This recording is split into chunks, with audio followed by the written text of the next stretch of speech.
Hello and welcome. Today I wanted to do a quick tutorial on modifying boots to go with a Darth Revan costume. Now, if you're just picking up a Darth Revan costume to go to a convention or to wear around on Halloween, then you don't really need to worry about this. But if you're a member of an organization like the 501st Legion or the Dark Empire, then you know that the requirements that they have on their costumes and their costume reference library or CRL entries are very specific.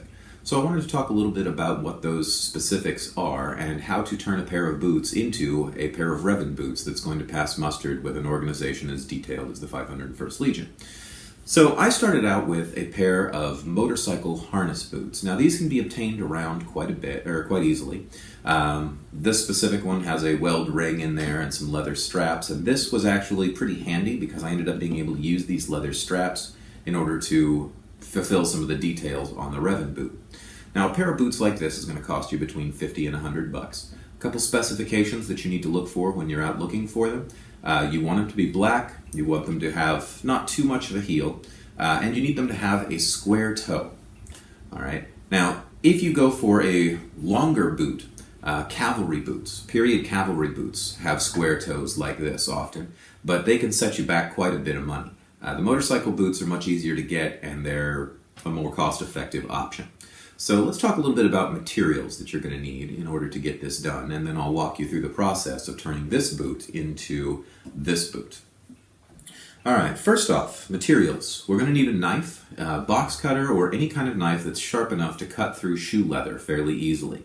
Now the cut, you want to make certain that you're not going to cut the boot, so you want something that is sharp enough that you're not going to be forcing it or sawing back and forth in order to make this happen. Right, you're going to need some white shoe polish. Now I'll get to this in a little bit when we talk about the weathering. It might sound counterintuitive, but white shoe polish. This is specifically just a Kiwi brand white shoe polish from Walmart. And you're going to need some shoe goo. Now shoe goo is, in my mind, probably the best adhesive that I've ever found for anything. I fix all my son's toys with shoe goo. I fix my shoes with shoe goo. Pretty much everything that gets broken, I have found that this is like the best glue that's out there. It's pretty easy to come by. Most department stores have it. I usually suggest having a few of these around, but specifically we're going to use this for the boots.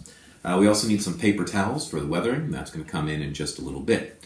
So having gone through materials, let me give you a look at where we're starting and where we're going.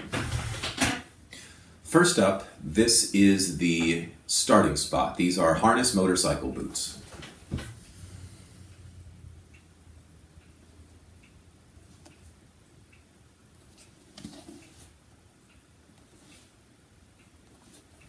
And now the end result. This is a pair of modified harness motorcycle boots to work with a Darth Revan costume.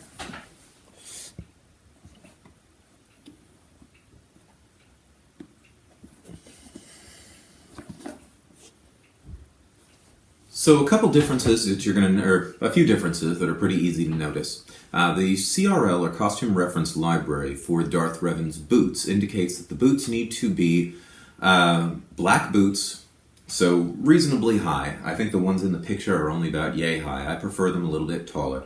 I didn't want to spring for the cavalry boots, or else they might be about this tall. But reasonably high, black leather or leather-like material boots. They need to have a square toe, as I mentioned earlier. They need to have a leather strap over the top of the boot, right here, about 2 inches wide, I believe. And they need to have gray or silver weathering. You can see the difference here between the boots. Right, so how we're going to accomplish that. We're going to start with the harness boots and that knife that I told you that you needed to have. And first thing that we're going to do is take off these leather straps that are on here. We're going to use them in just a little bit. The nice thing about the harness boots is the leather straps are only really secured here at the bottom next to the sole of the boot. So as long as I'm careful, I don't stand much chance of damaging the boot, and I'm also not messing up any of the leather that's on here. So let me go ahead and detach the harness on the harness boots real quick.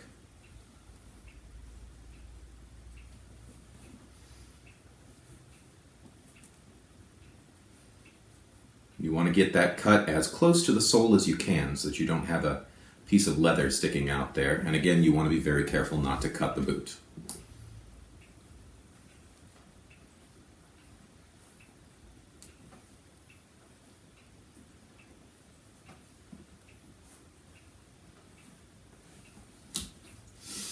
All right, there we go. So the harness on the harness boot just slides up and off, and I've got these pieces of leather right here and these weld rings. Now the weld rings is kind of a nice bonus to this specific pair of boots because the weld ring itself is 2 inches across, which means I have two less rings to buy per boot in order to upgrade my Revan costume, which I'll deal with later. Now I'm going to cut these rings free, and I'm going to get these straps separate. So right here, behind the rivets, I'm going to cut right next to the ring.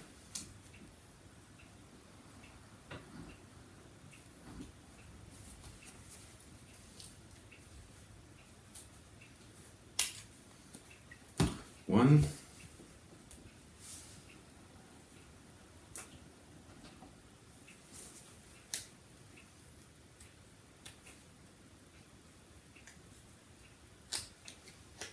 Two.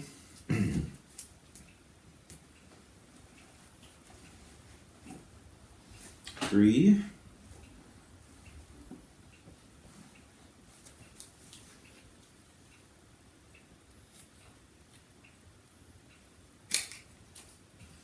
4. Now I'll cut the rest of this off of this ring in just a little bit, but this scrap right here is fairly useless. The rings I'm going to keep. These two straps right here, I'm going to use the shorter one of them, which is the one that wrapped around the back of the boot earlier. So I'm going to be using this in just a moment. This I can set aside for a craft for another time. All right, and with that, I'll put the knife over here.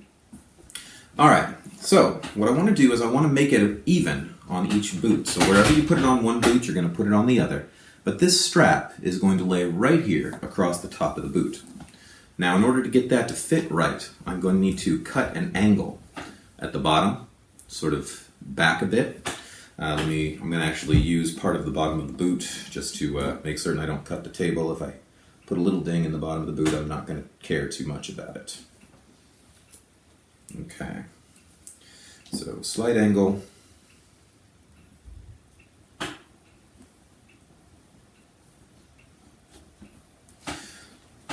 Now again, for economy, I'm just using this strap, which means I have these little rivets right here.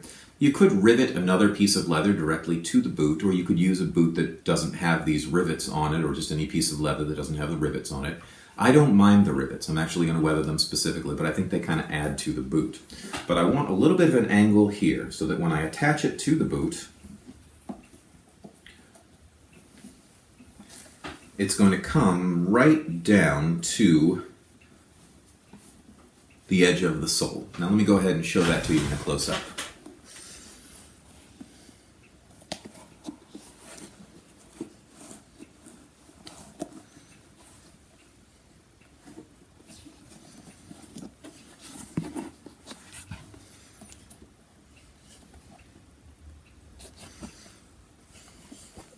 Now you want it to be a little bit loose. Don't tighten this thing down so much that when you put your foot into the boot, it's going to force the leather strap up and pop it. We want it to ride a little bit above comfortably, so there's a little bit of wobble there, but not too much room. And again, try to have your boots next to each other so that you can keep it in roughly the same spot. So for me, that's right about here. All right, so the next step, we could use rivets, as I mentioned. I'm just going to use a little spot of shoe glue on here. And basically what I'm going to do is put some shoe glue on the inside of the leather right there and right here. And I'm going to stick it down to the boot.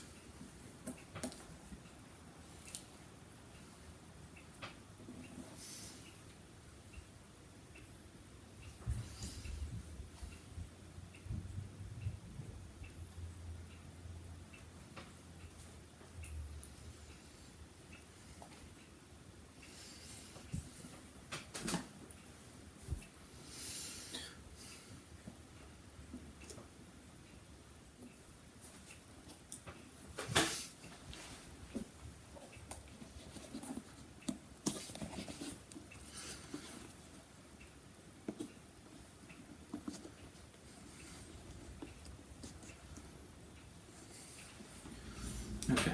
Now, I've found that the best way to get these things, or the glue to dry on here right, is to use a couple of rare earth magnets as clamps. You put one inside the boot, you put the other on the outside of the boot, and when the magnets sit together, they hold the glue spot in place.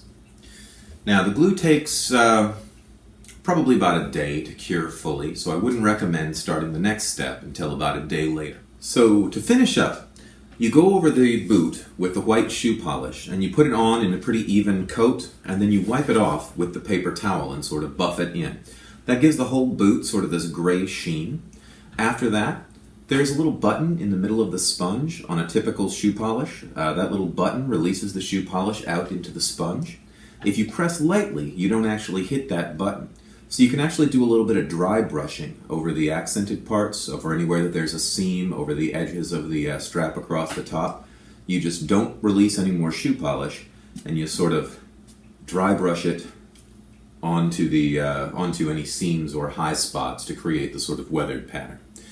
All right, and so that's it. And once everything is said and done, you've got a pair of 501st Worthy, gray weathered, leather strap across the top, square-toed Revan boots. Join me back a little bit later and we will talk about the rest of the Revan costume components. Hopefully this has helped. If it has, I'll see you next time.